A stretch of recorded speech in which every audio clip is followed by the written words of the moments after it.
The first thing Arif felt was pain. He remembers he dying in hospital room, he was only 18. Now he feels pain, that means he alive. He feels heavy, not the sharp pain of injury, but the dull ache of memories that weren't his. Rain, screaming, a speeding truck, a girl in white falling onto the road. And him, no, the original owner of this body, running forward without hesitation. Arif sat upright in the unfamiliar bedroom, heart hammering against his ribs. No, the word left his mouth before he could stop it. He remembered everything.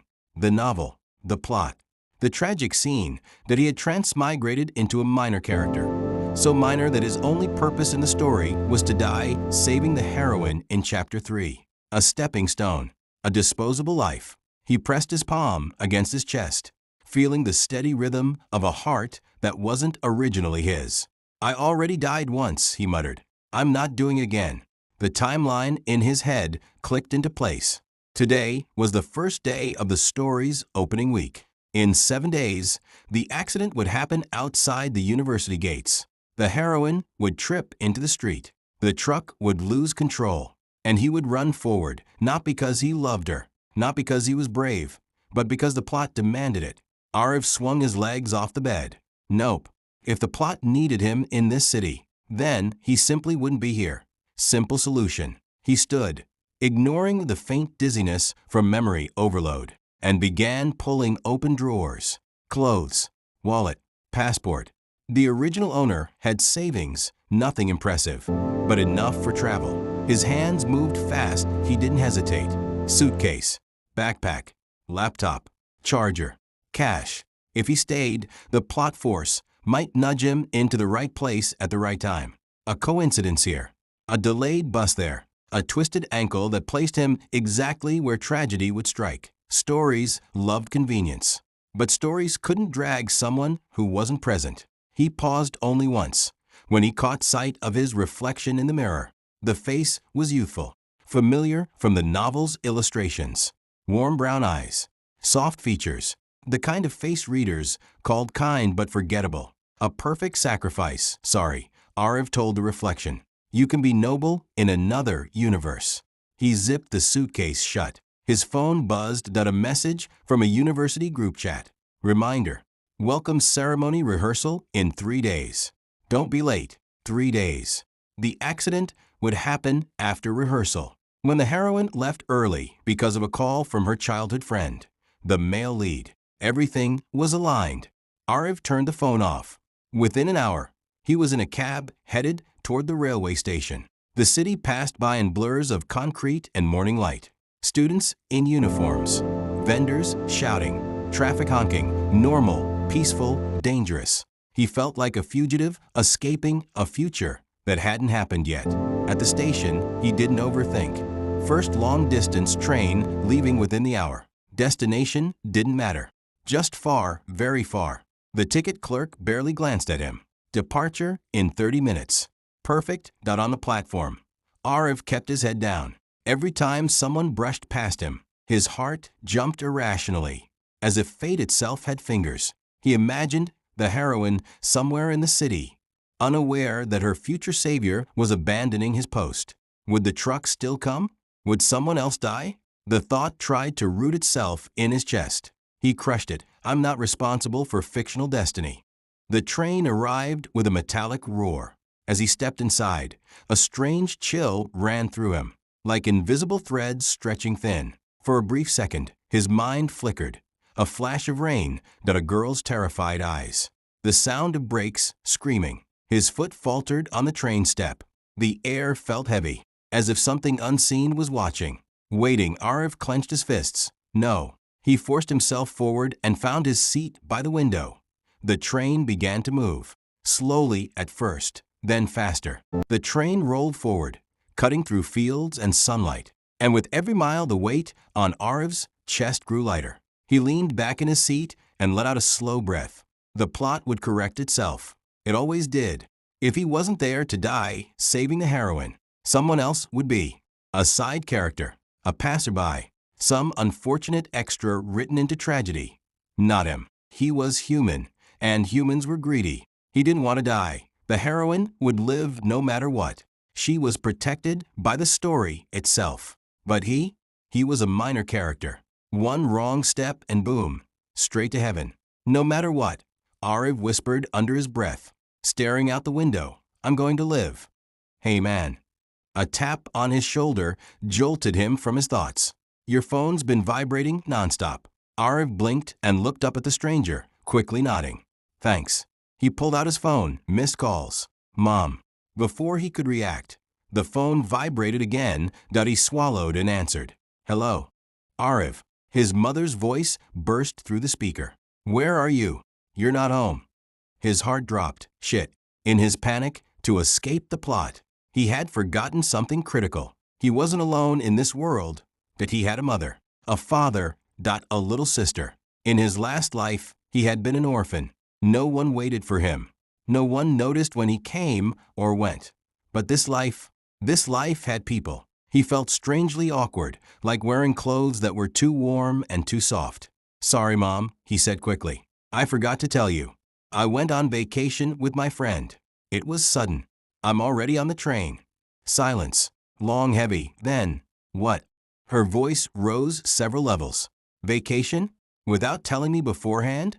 Ariv, what kind of nonsense is this? Where are you going? With whom? Since when do you make plans without informing your family? Do you know how worried we were? Your sister thought you were kidnapped. The scolding poured out like a waterfall. He listened quietly, didn't argue, didn't interrupt. His lips curved slightly. It was loud, overbearing, warm. He had never had someone nag him like this before. Never had someone worry. I'm sorry, Mom, he said softly when she finally paused for breath. I'll send you the location when I reach. I'll call every day. Another sigh on the other end. You better. Take care of yourself. Eat properly. And call me when you arrive. Okay, Mom. The call ended. Ariv stared at the screen for a moment before letting out a long breath. Calming down a mother was harder than escaping fate. But it felt good. He leaned back again, a small smile lingering on his lips. This time, I'll cherish it, he thought. After a while, he finally noticed the people seated beside him. 2 siblings, a boy and a girl. The boy looked around his age, sharp eyes, neat hair, posture straight and composed. There was something refined about him, like he had been raised under strict discipline. The girl beside him looked younger, bright eyes, soft features, cute in an almost doll-like way. They were striking, like idols. Ariv blinked. Looks like there are a lot of good-looking people in this world. He muttered under his breath. He turned slightly and offered a friendly smile. Hi, my name is Ariv.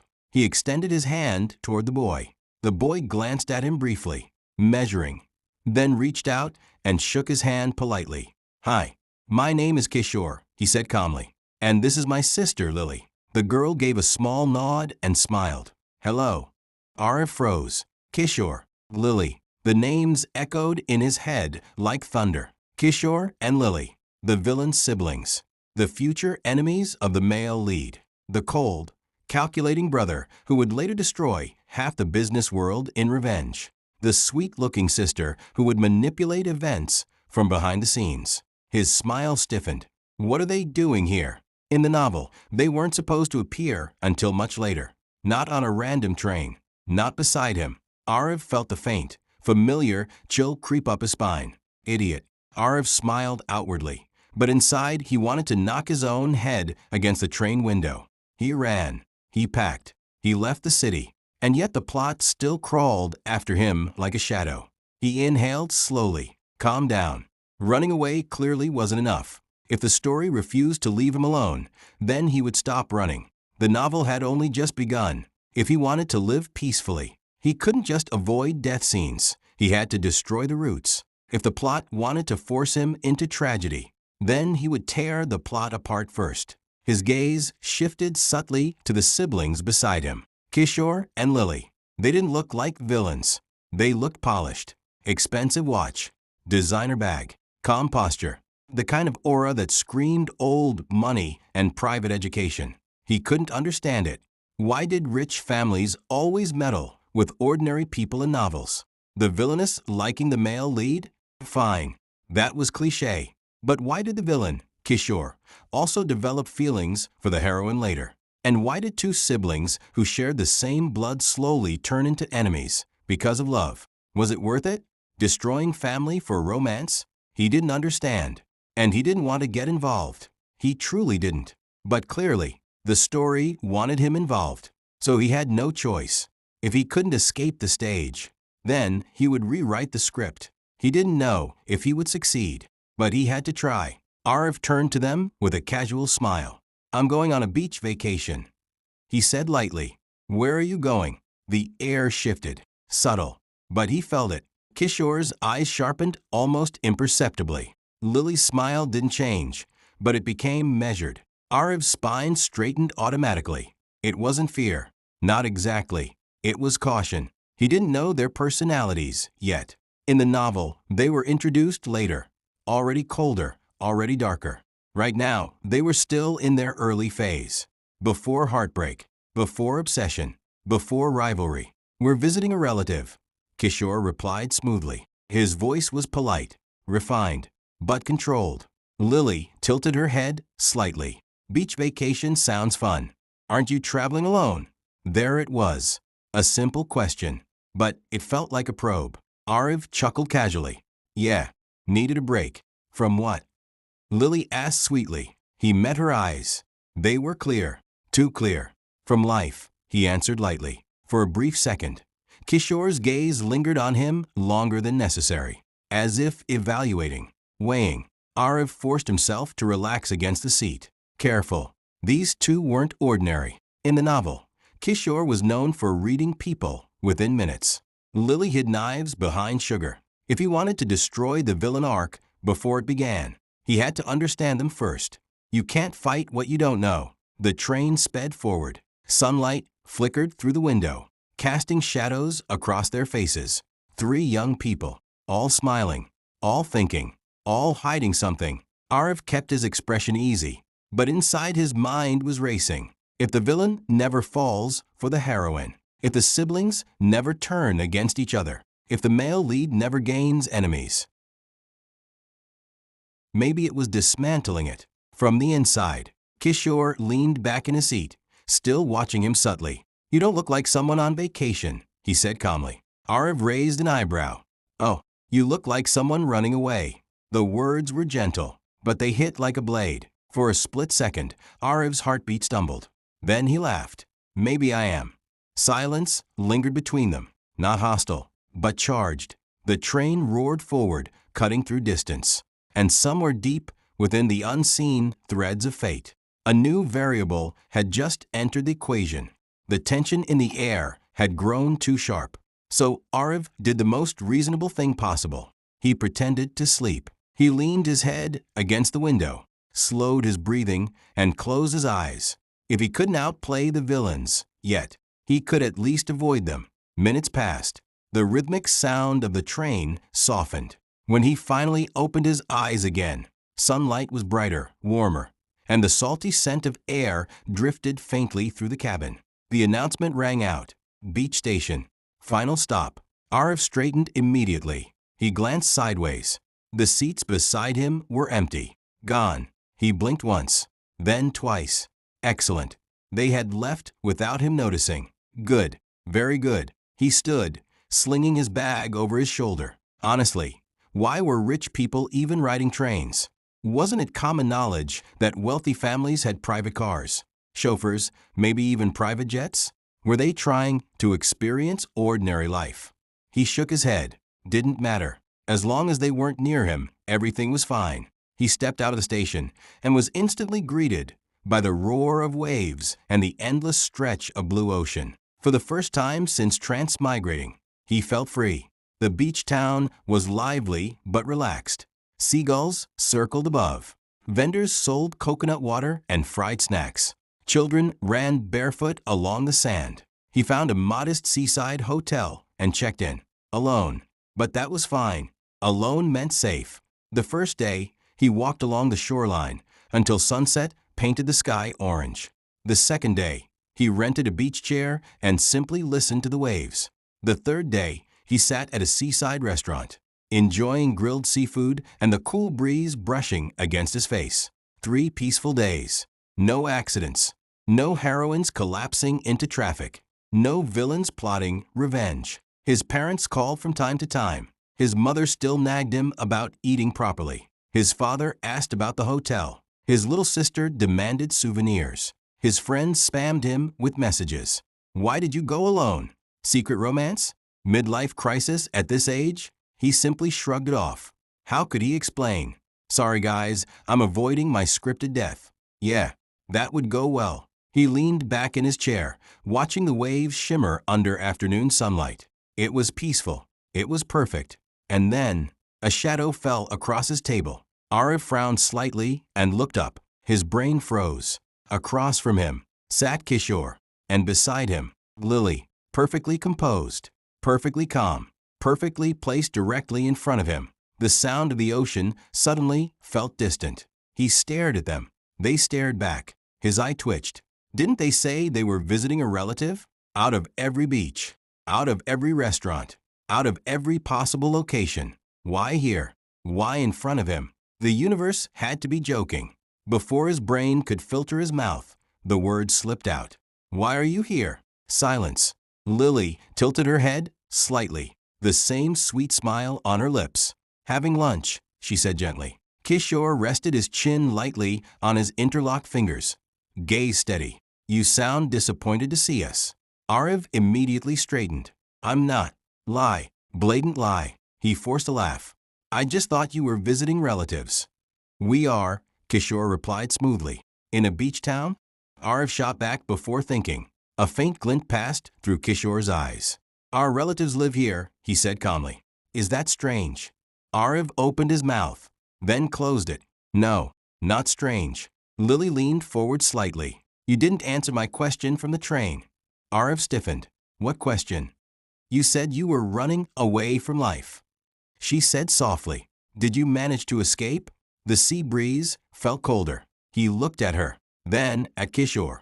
They weren't aggressive, but their presence alone tightened the air. Arif forced himself to relax. I'm just on vacation, he said lightly. You're overthinking. Kishore studied him for a long moment. Then, a small smile curved his lips. Maybe. The waiter arrived, placing dishes on the table. For a few seconds, only the sound of plates and waves filled the space. Arif's thoughts churned. Coincidence? Or correction? Was this random? Or was the plot adjusting again? If the heroine wasn't present, was the story redirecting him toward the villains instead? He swallowed slowly. 3 days of peace. And now, the storm had found him again. Lily lifted her glass.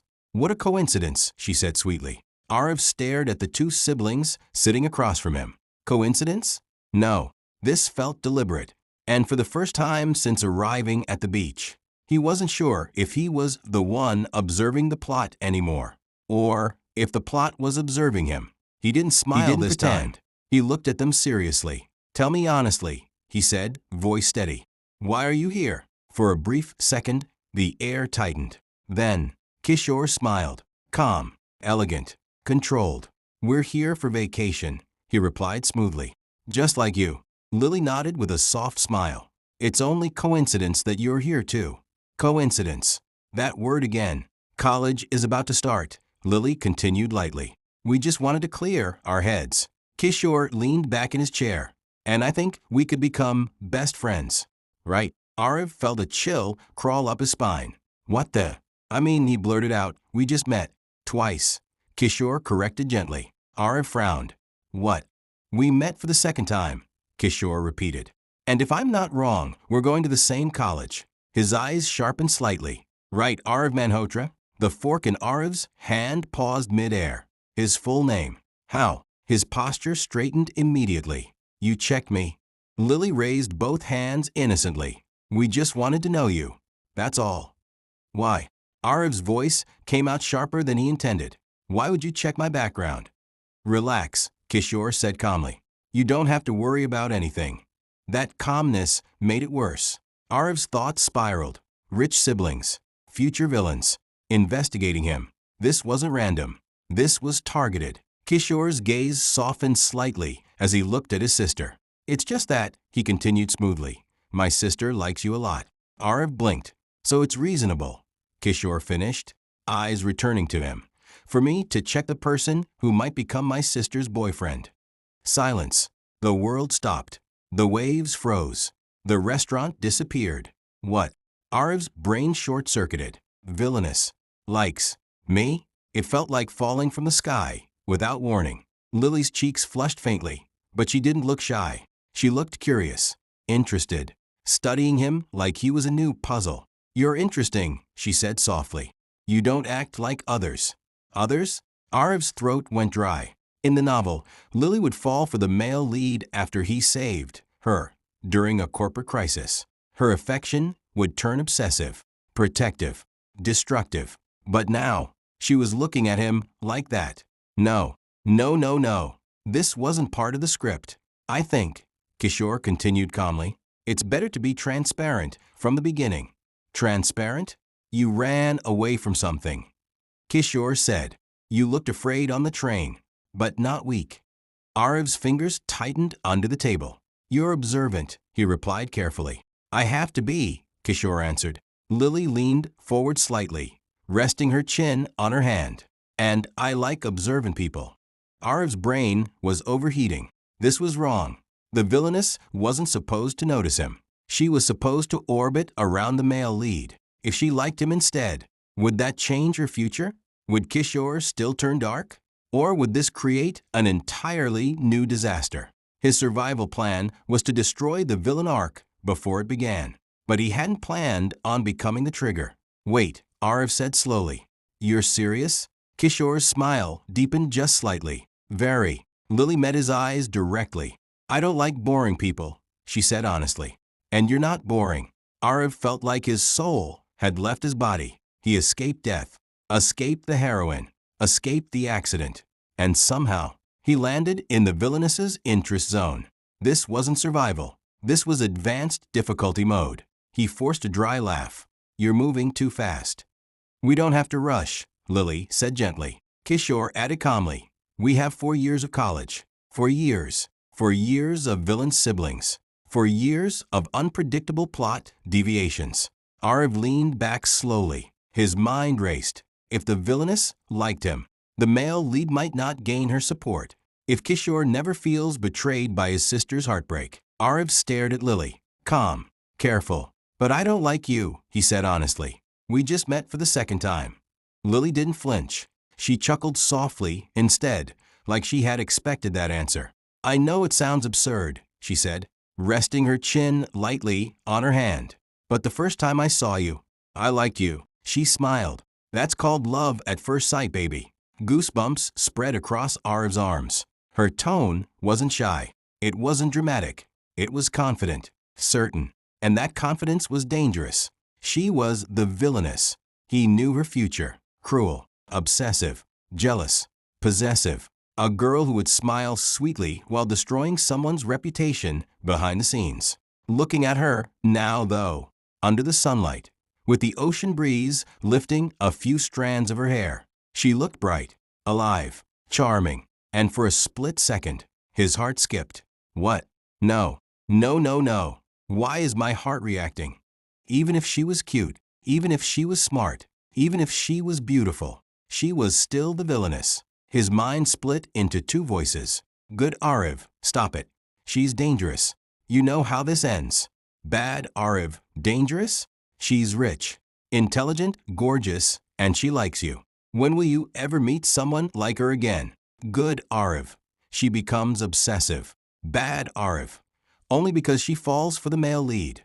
If she likes you instead, maybe she won't.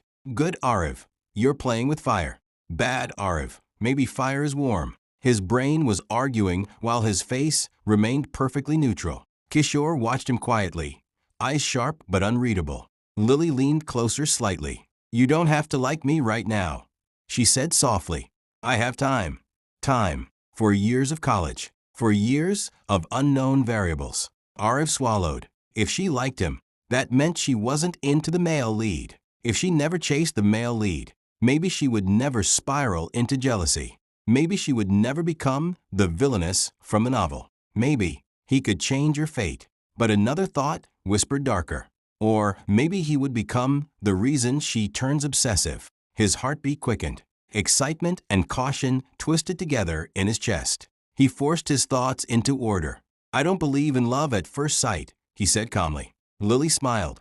That's okay. I believe enough for both of us. Kishore finally spoke. My sister doesn't joke about these things. The warning beneath his calm tone was subtle. If Lily liked someone, it wasn't temporary. Arav met Kishore's eyes. I'm not planning to date anyone right now, he said carefully. That's fine, Lily replied immediately. I can wait. Her confidence was terrifying and strangely attractive. Good Arav, run. Bad Arav, stay. He took a slow breath. He couldn't afford to panic. This wasn't Chapter 3 death anymore. This was a new branch.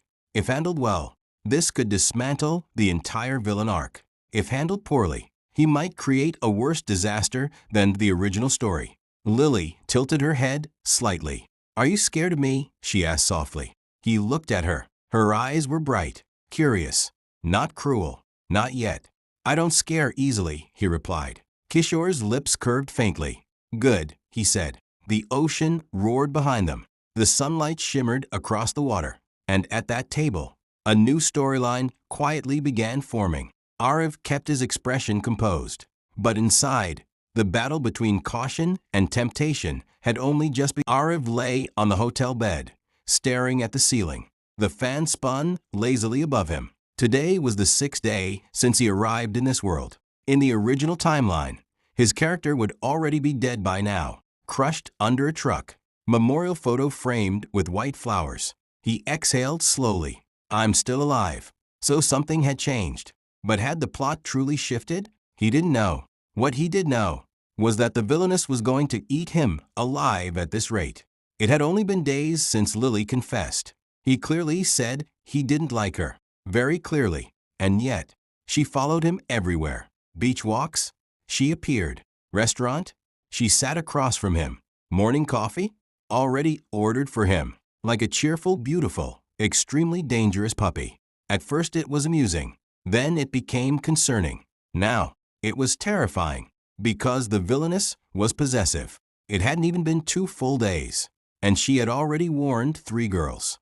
1 hotel receptionist who smiled at him too brightly. 1 tourist who asked him to take a photo. And 1 poor university senior who recognized him from orientation group chat. Lily didn't shout. She didn't cause a scene.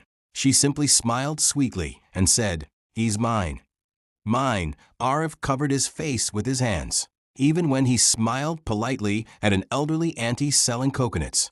Lily stared at the auntie like she was a rival in love. This is not normal. And Kishore was worse. The man didn't even hide it. Whenever a girl approached Arav, Kishore would casually step in. Sometimes by starting a conversation. Sometimes by redirecting attention. And sometimes by subtly flexing. Yes, flexing. The man had the audacity to distract girls using his own body, rolling up his sleeves, adjusting his shirt, stretching just enough to show defined muscles. Arav clicked his tongue. I don't have a 6-pack, but this is too much. Didn't he fear being blacklisted by all boys for showing off like that? What was so great about his body anyway? Sure, fine that he had broad shoulders, lean muscle, that unfair rich boy glow. But still, even with all that, in the novel, the female lead didn't like him. Second female lead didn't like him. Third, fourth. All of them gravitated toward the male lead like iron to a magnet. Even his own sister eventually developed feelings for the male lead. Arav blinked. Wait. He sat up slightly, actually. Now that he thought about it, Kishore was kind of unlucky. Rich, handsome, smart, perfect body, top-tier family background, and yet hated by the universe. No matter how capable he was, the plot always made him lose. If he didn't fall for the female lead, he would probably always remain at the top. But alas, the plot demanded a villain, and he fit the role too perfectly. Arav stared at the ceiling again. So what now? In this timeline, Lily liked him, not the male lead. That if Kishore never competes with the male lead over love, maybe he never falls into darkness. Maybe there won't be corporate wars. Maybe there won't be betrayal. Maybe the so-called villain siblings never become villains. But another thought crawled into his mind. What if he becomes the center of Lily's obsession instead? What if the possessiveness intensifies? What if Kishore protects her by eliminating anyone who hurts her, including him? He shuddered. Changing the plot wasn't simple. It was like tugging on a spider web. Every thread affected another. A knock sounded on his door. 3 soft taps. He froze. He already knew who it was. Arav. Lily's voice came sweetly from outside. Let's go watch the sunset. He closed his eyes. Puppy? No. This was a beautifully dressed wolf. And somehow, he had become its favorite target. He sighed and sat up. If he handled this right, he could save them from becoming villains. If he handled it wrong, he might create a far more terrifying story. He stood and walked toward the door. Alive. 5 days alive. And now navigating a villainess's affection instead of death. Honestly, sometimes dying under a truck sounded simpler. Hi, baby, what are you doing inside the room? Lily's voice was bright as she leaned against the doorframe. Come on, let's go enjoy the sunset. And your vacation ends tomorrow, right? We'll go home together. Before Arav could respond, she slipped past him into the room like she owned it. He turned slowly. What are you doing? I'm checking your clothes, she replied casually, already opening his small suitcase. Sunset outfits matter. Arav rubbed his forehead. I only brought 5 or 6 sets. Just grab anything. He picked up a white shirt and headed toward the bathroom. Wait, Lily said immediately. She stepped forward and handed him a black hoodie instead. Wear this today. Arav stared at it, then at her. What's the difference? It's not like girls are lining up to get close to me. She just smiled. Humor me. He sighed and took the hoodie. Unbelievable. As he closed the bathroom door, he could still hear her moving around outside. Then silence. Then a soft sound. He paused while changing. Sniff. He froze. Outside, Lily had picked up his white shirt. She lifted it to her nose. It smells nice, she murmured softly, almost to herself. Arav nearly dropped the hoodie. Is she smelling my clothes? His ears turned red instantly. His heart began racing again. He had been single since birth. In his previous life, he hadn't even properly held a girl's hand. And now, a beautiful girl was in his hotel room, smelling his shirt, calling him baby. Even if she was the villainess, even if she might become obsessive, he was still human. And he was definitely not immune. Calm down. Calm down. It's just pheromones. He pulled the hoodie over his head and stared at his reflection in the mirror. His composure was cracking. He could feel it. This is dangerous. He took a deep breath and stepped out. Lily turned instantly. Her eyes scanned him from head to toe. The black hoodie made him look sharper, more mature. The casual softness was replaced with something quieter, steadier. She smiled, satisfied. See? Much better. He cleared his throat. Let's just go. They walked toward the beach, where crowds were already gathering for sunset. The sky was turning orange and gold, waves reflecting light like melted glass. Couples stood close together. Friends laughed loudly. Children ran past. Arav glanced around. Not bad. Even if I'm not the most handsome guy here, I have a beauty beside me. A tiny spark of pride flickered inside him. He straightened slightly without realizing. As they moved closer to the shoreline, he noticed a group of boys staring at him.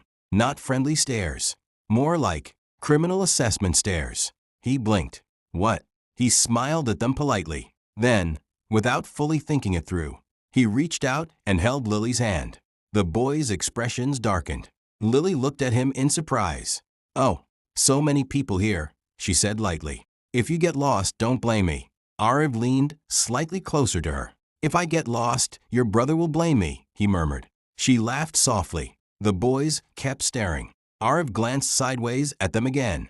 Why are they looking at me like I stole something? Then it clicked.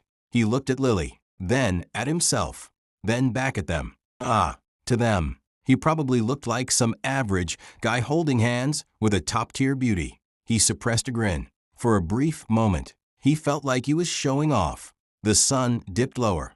Orange light painted Lily's face gold. The wind played with her hair. She squeezed his hand lightly. "You're not pushing me away today," she observed. Arev's heart skipped. He looked forward. "I'm just preventing you from getting lost." Liar. Maybe he was. But right now, with the ocean roaring gently and the sky burning in color, he didn't feel like running. He didn't feel like overthinking plot or fate. He just felt alive, excited, and dangerously close to falling for the villainess. After the sunset, Lily didn't let go of his hand. Instead, she pulled him forward with surprising determination. "Dinner," she announced brightly. Arev followed half a step behind, until he looked up and froze. In front of them stood a restaurant that looked less like a place to eat and more like a place where people negotiated billion-dollar contracts. Glass walls, golden lights, valet parking filled with luxury cars. He immediately stopped walking. "No." Lily turned. "I don't have that much money," he said without hesitation. He came from an ordinary family, comfortable but ordinary, the kind where eating out meant planning ahead, not walking into places where the doorman wore gloves. "Let's just eat at the hotel restaurant," he added quickly. "That's affordable." Lily blinked. Then she smiled. "It's okay. I have money. That's not the point. I can even give you pocket money," she continued casually. Arev laughed. "You're just a girl. How can you have that much money? Save it for clothes. Or college." Lily tilted her head. "It's okay," she said lightly. "I have many." She raised 5 fingers in front of him. Arev nodded slowly. 5,000? That's already a lot. Don't waste too much." She shook her head. "Not 5,000. She smiled calmly. 50 million. Silence. "What?" 50 million, she repeated. "Savings. Including 2 apartments and 1 villa in my name." Arev stared at her. Processing. Failed. Processing again. Failed. 50 million, he repeated faintly. "Yes." 2 apartments? "Yes." 1 villa? "Yes." He blinked slowly. "Is your dad looking for adoption?" he asked seriously. "If yes, maybe you can introduce me." Lily burst into laughter. "My dad isn't looking for adoption," she said sweetly, "but he is looking for a son-in-law." She stepped closer. "Maybe you can audition." Arev choked. "Or," she added casually, "I can just open the back door for you." He stared at her, speechless. "I haven't even said yes." He muttered. "And you're already planning marriage. Even a horse doesn't run that fast." She grinned. "I'm efficient." He shook his head helplessly and finally walked toward the restaurant entrance. "I'm not paying," he declared firmly. "Yay," Lily beamed. "Just leave it to me, baby." Inside, everything sparkled. Crystal chandeliers, soft piano music, staff bowing slightly as they passed. Arev felt like he had accidentally entered a different genre. Rich CEO romance instead of survival thriller. They were seated by a window overlooking the sea, now dark under the night sky. He glanced at the menu, then immediately closed it. "Why are there no prices?" "That's illegal behavior," Lily calmly ordered without even checking. He watched her, confident, relaxed, used to this world. 50 million .2 apartments, .1 villa. And here he was, calculating whether coconut water was overpriced. He leaned back and studied her quietly. "You're really serious?" he asked after a moment. "About what?" "About me." She didn't hesitate. "Yes." No joke, no teasing tone, just certainty. His chest tightened again. "You barely know me." "I'll know you," she replied. "And if I'm not what you expect?" She smiled faintly. "Then I'll adjust my expectations."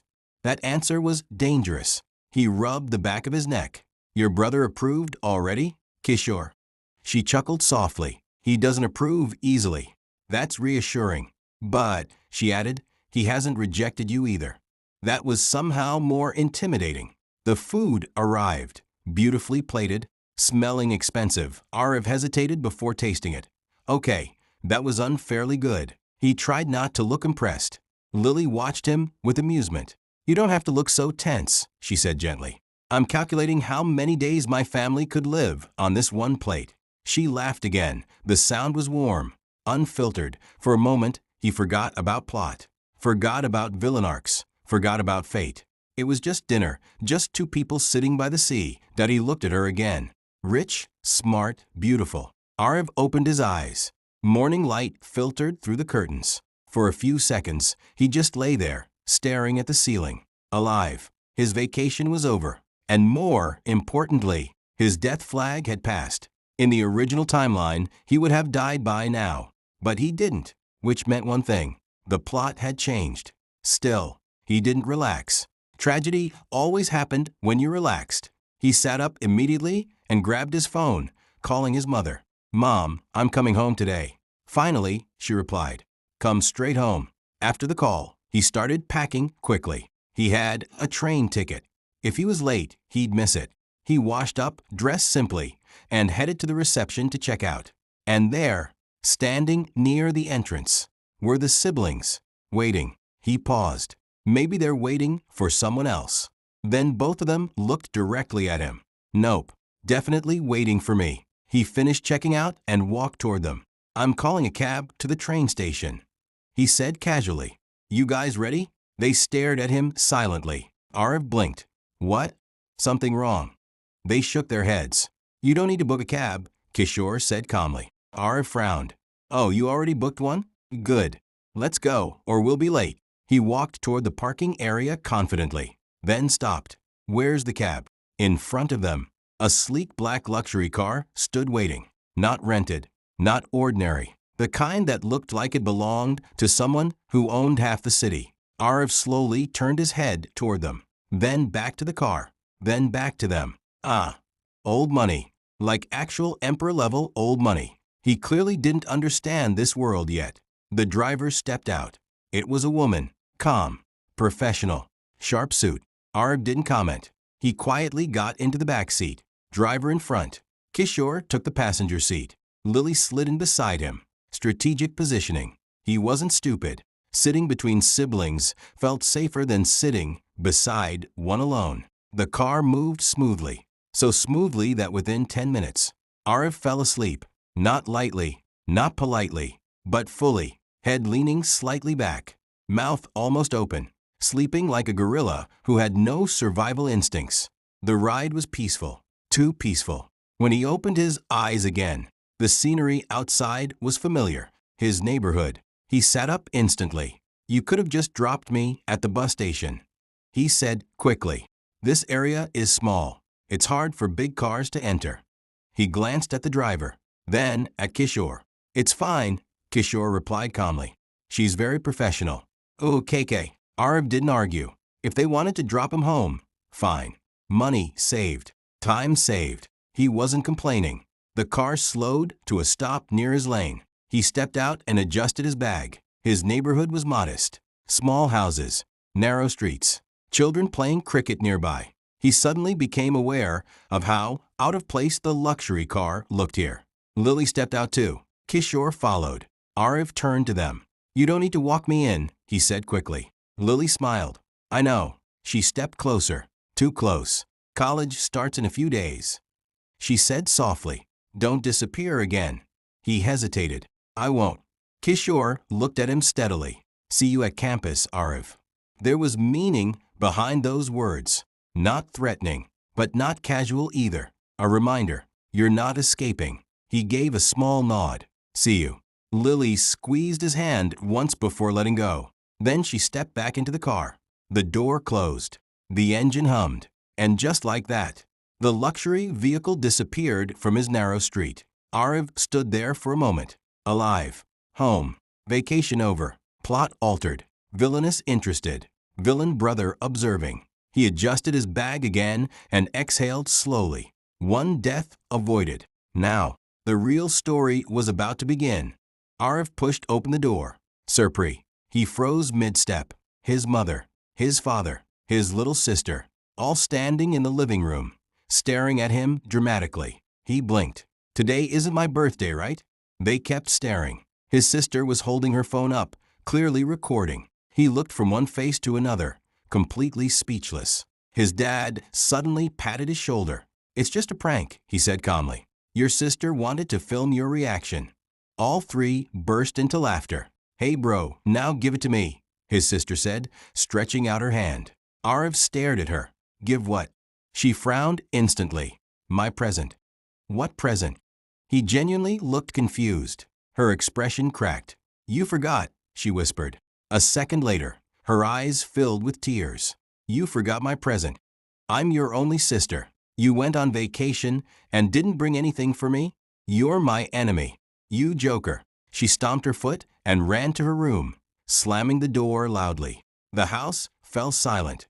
Then, Arif burst into laughter. She's really funny. His mother shook her head helplessly. You spoiled her. He dropped his bag on the sofa and started taking things out. 1 minute. First, a watch for his dad. His father tried to act calm, but the slight shine in his eyes gave him away. For me, he asked. Of course. Next, a dress for his sister. He placed it carefully on the table. Then, a necklace for his mom. His mother gasped softly. You shouldn't spend so much. It's fine, he said simply. He handed the gifts to his parents first. Then he picked up the dress and walked toward his sister's room. He knocked lightly. Enemy, he called out. Silence. He opened the door slowly. She was sitting on her bed dramatically, back facing the door. I brought something for enemies only, he said casually. She turned instantly. He held up the dress. Her tears vanished. You're forgiven, she declared seriously. He laughed again. This felt strange, warm. In his last life, he had always lived in small rental rooms, cheap walls, thin doors, cold silence, no one waiting when he came home. Now, this house wasn't huge, but it was full of noise, full of presence. He returned to his room and closed the door gently. For a moment, he just stood there. The room was neat, organized. The original owner had been a clean freak. He hadn't noticed properly before because he was in a rush. Now, looking carefully, it wasn't bad at all. The bed was comfortable. The desk was wide. Sunlight fell perfectly near the window. In his previous life, he had lived in cramped spaces where even stretching his arms felt like luxury. Here, it felt like home. He sat on the edge of the bed and exhaled slowly. 5 days ago, he woke up in a stranger's body, terrified, running from death. Now, he had avoided the accident, changed the timeline, survived. But he wasn't naive. Just because one tragedy didn't happen didn't mean the story was over. College would start in 2 days. The real battlefield, the male lead, the heroine, the villain's siblings, all in one place. He didn't know how much the plot had changed, but he knew one thing.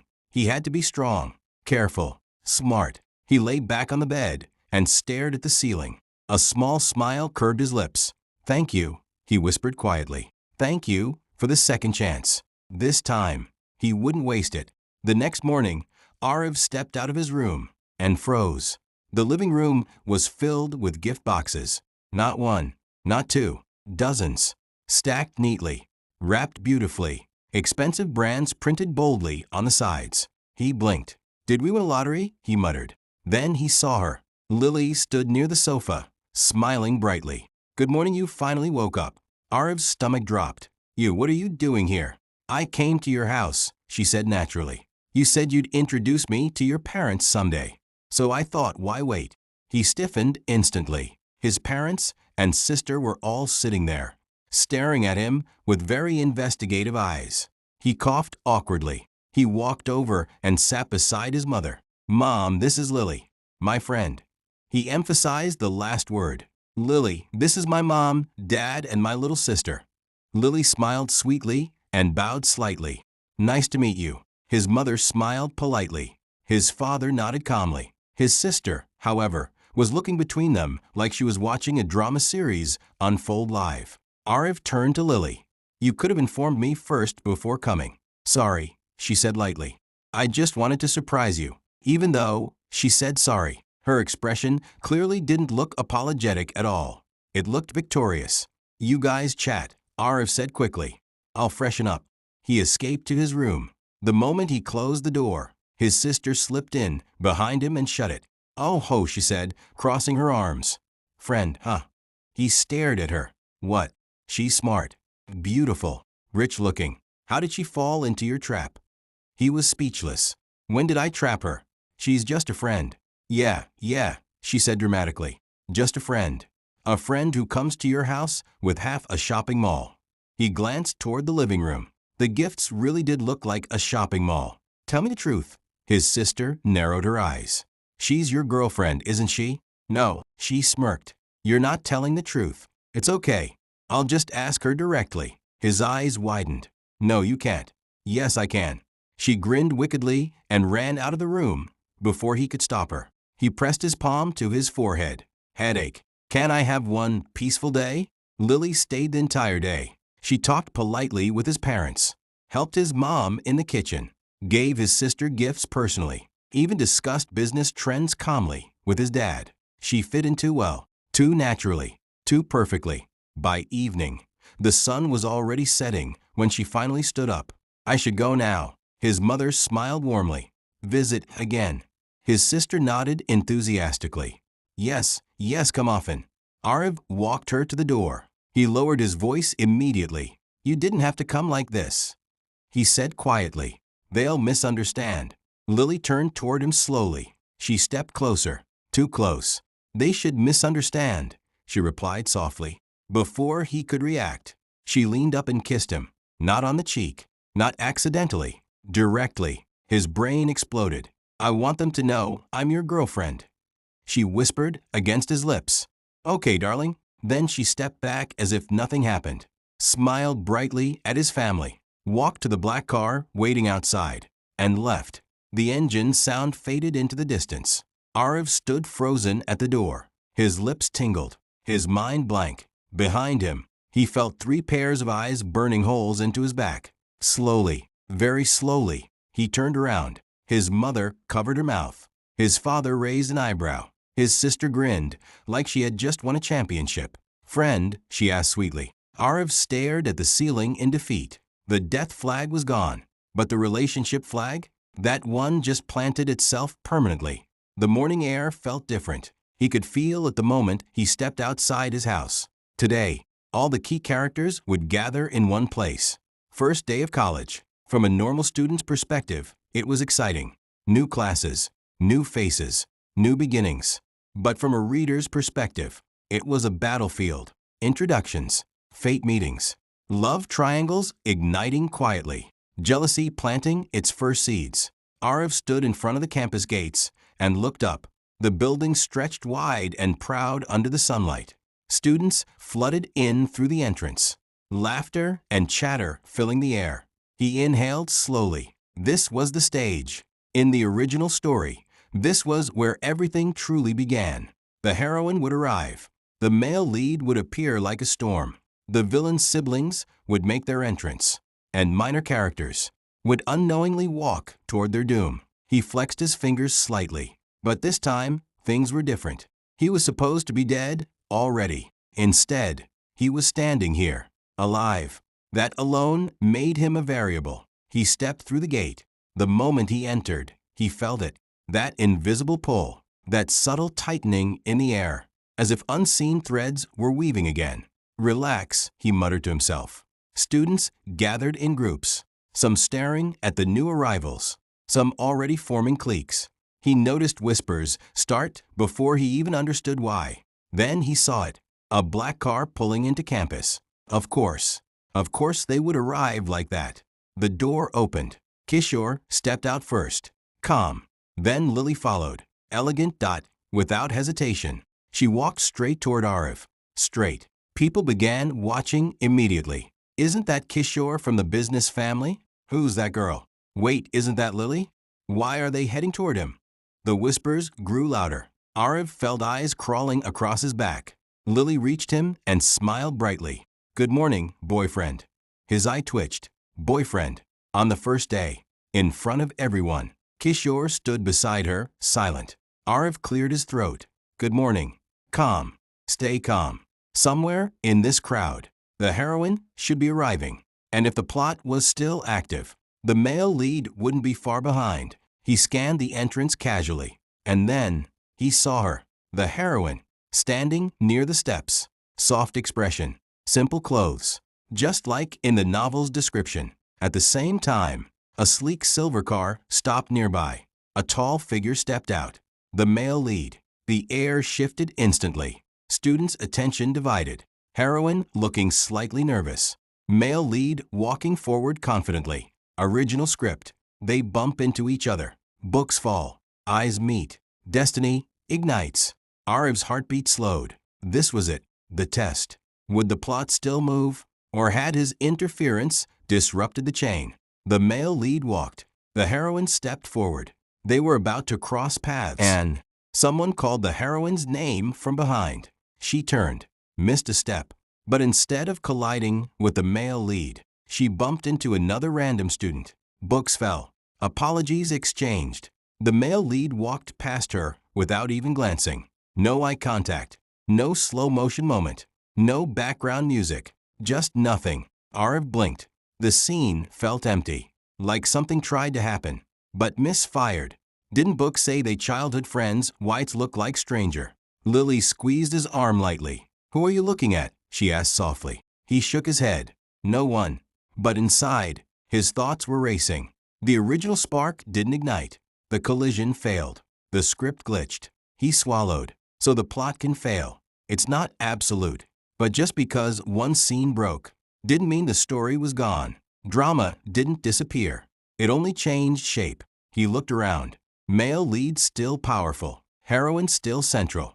Villain siblings still here. And now, he was standing between them. Not dead. Not irrelevant. But deeply entangled. Can he survive?